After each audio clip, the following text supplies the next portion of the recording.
నమస్తే welcome to our channel. నేను సిరి. హరిరామ జోగయ్య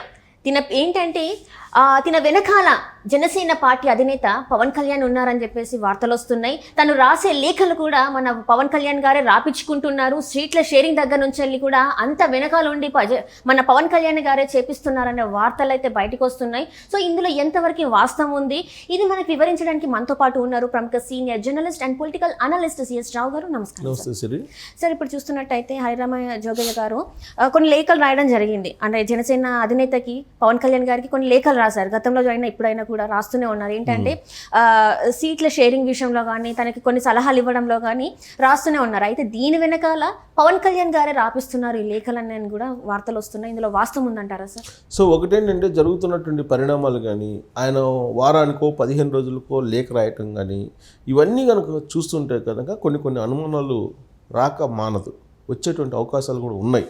అలాంటి చర్చ కూడా జరుగుతుంది. ఎందుకని ఏంటంటే హరిరామ జోగయ్య మాజీ ఎంపీ, కాపు సామాజిక వర్గానికి రాజ్యాధికారం కావాలని బలమైనటువంటి కోరిక ఉన్నటువంటి లీడర్ ఆయన. సో ఆ కాపు సామాజిక వర్గానికి రాజ్యాధికారం రావాలి అని అంటే ఒకే ఒక ఆప్షన్ పవన్ కళ్యాణ్ని సీఎం చేయాలి అనేది ఆయన భావన.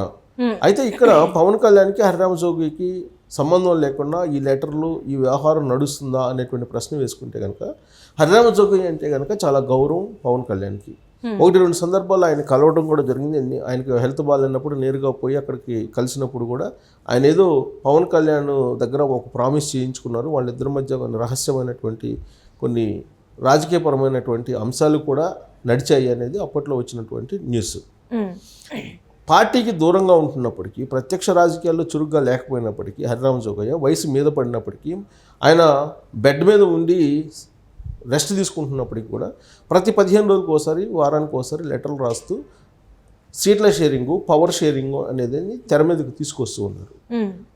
వాస్తవంగా ఎవరికి ఆలోచన లేకపోయినప్పటికీ హరిరామ జోగయ్య ఆలోచన రేకెత్తించాలా ఆ లెటర్లు రాస్తున్నారు అనేది ఆయన మీద వస్తున్నటువంటి ఒక అభియోగం, ఒక అనుమానం. అయితే ఇక్కడ పవన్ కళ్యాణ్కి అది తెలిసి జరుగుతుందా తెలియ జరుగుతుందా అనేటువంటి దాని మీద మనం విశ్లేషణ కనుక చేసుకుంటే, పవన్ కళ్యాణ్ అనే పొలిటీషియన్ అందరూ అనుకుంటారు నాన్ సీరియస్ పొలిటీషియను, ఆయనకి వ్యూహాలు ఉండవు, ఆయన రాజకీయాల్లోకి పనికిరాడు రాజకీయాల్లోకి అనుకుంటూ ఉంటారు.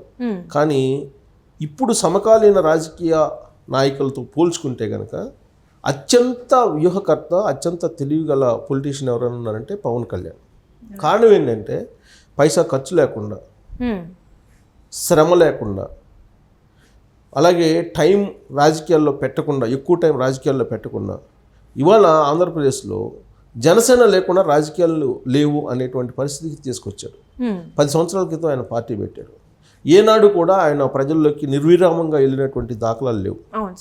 ఆయన 2014 ఎన్నికల సందర్భంగా కేవలం డయాసుల మీద 2-3 సార్లు నరేంద్ర మోడీ, చంద్రబాబు నాయుడుతో కనిపించారు, వాళ్ళకి మద్దతు ప్రకటించారు. అప్పటి వరకు అసలు ఆయన పార్టీ నిర్మాణం కానీ, అసలు ఆయన పార్టీకి సంబంధించినటువంటి ఎలాంటి గుర్తింపు కానీ, అసలు రిజిస్ట్రేషన్ కానీ ఏమి జరగల. జస్ట్ జనసేన పార్టీని మేము స్థాపించామని చెప్పి ఒక డయాస్ పెట్టి అప్పటికి ఒక అనౌన్స్ చేస్తారు అంతే. అనౌన్స్ చేసిన తర్వాత ఆ డయాస్ మీదకి వెళ్ళారు. అప్పటి నుంచి ఆ పార్టీని లైవ్లో ఉంచుతూ వస్తూ ఉన్నారు. 2014లో కేంద్రంలో నరేంద్ర మోడీ ప్రధానమంత్రి అయినా, రాష్ట్రంలో చంద్రబాబు నాయుడు ముఖ్యమంత్రి అయినా నా వల్లే అనేటువంటి ఫోకస్ ఇచ్చారు పవన్ కళ్యాణ్. అలాగే పవన్ కళ్యాణ్ అభిమానులు కూడా అదే భావించారు. అంటే కొన్ని సందర్భంగా మోడీ గారు కూడా మాట్లాడడం జరిగింది కదా సార్ మన పవన్ కళ్యాణ్ గురించి. ఇక్కడ మాట్లాడతారు, అవసరం, సినిమా పాపులారిటీ ఉంది కాబట్టి మాట్లాడతారు. సో ఇక్కడ 2018 వరకు కూడా పవన్ కళ్యాణ్ ఆంధ్రప్రదేశ్ ప్రభుత్వంలో భాగస్వామిగా ఉన్నానని చెప్పి ఆయనే ఫోకస్ చేసుకున్నారు, ఆయన అభిమానులు కూడా ఫోకస్ చేసుకున్నారు. సీన్ కట్ చేస్తే 2019 ఎన్నికల్లో ఆయన కమ్యూనిస్టులతో కలిసి ఆయన పోటీ చేశారు. పోటీ చేసినటువంటి సందర్భంగా ఆయన 2 చోట్ల ఓడిపోవడంతో పాటు ఆయనకి డిపాజిట్లు చాలా చోట్ల రాలా. ఆయన పార్టీకి ఒకే ఒక ఎమ్మెల్యే గెలవడం జరిగింది. సో ఆయన బలం ఏంటి అనేది తెలిసిపోయింది. 4%, 5% ఓటు బ్యాంకు వచ్చింది 2019 ఎన్నికల్లో.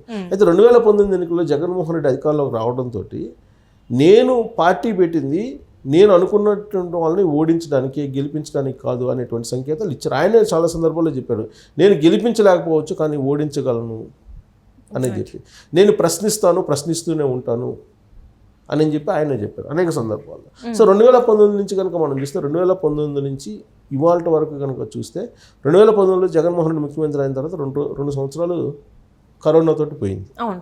ఆ తర్వాత 1-2 సందర్భాల్లో పవన్ కళ్యాణ్ అక్కడికి వెళ్ళి మార్చి చేశారు. ఇది భవన నిర్మాణ కార్మికులకు అనుకూలంగా అండగా వాళ్ళకి ఒక మార్చ్ పాస్ చేశారు. తర్వాత ఇసుకు సంబంధించినటువంటి అంశం మీద చేశారు. తర్వాత రోడ్లకు సంబంధించినటువంటి అంశం మీద 1-2 సార్లు చేశారు. ఇంతకు మించి మళ్ళీ వారాహి యాత్ర అని చెప్పి ఒకటి చేశారు. ఈ మధ్య నిన్న ఇవాళ ట్రోల్స్లో సోషల్ మీడియాలో కూడా బాగా ట్రోల్ అవుతున్నటువంటి అంశం ఏంటంటే అసలు ఆయన ఎన్ని రోజులు ఆంధ్రప్రదేశ్లో ఉన్నారు, ఎన్ని సభలు పెట్టారు అనేది ట్రోల్ అవుతుంది. సో కాబట్టి ఆయన ఎలాంటి శ్రమ లేకుండా, ఎలాంటి ఖర్చు లేకుండా, ఏమాత్రం టైం ఇవ్వకుండా ఫుల్ పెడ్జ్డ్గా పాలిటిక్స్కి ఇవాళ ఆయన ఒక శక్తిగా ఎదిగాడు రాజకీయాల్లో. ఆయన లేకుండా తెలుగుదేశం పార్టీ లేదు అనేటువంటి స్థాయికి తీసుకెళ్లారు. ఆ పార్టీని ఆ స్థాయికి తీసుకెళ్లారు. అంటే ఆయన యొక్క వ్యూహాలు ఎలా ఉంటాయంటే కేసీఆర్ని ఆదర్శంగా తీసుకున్నాడు.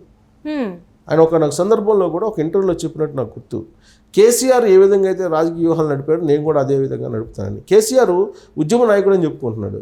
కానీ కేసీఆర్ ఆయన పార్టీ పెట్టిన 2001 నుంచి ఆయన ఏనాడు కూడా సింగిల్గా పోటీ చేయాలి.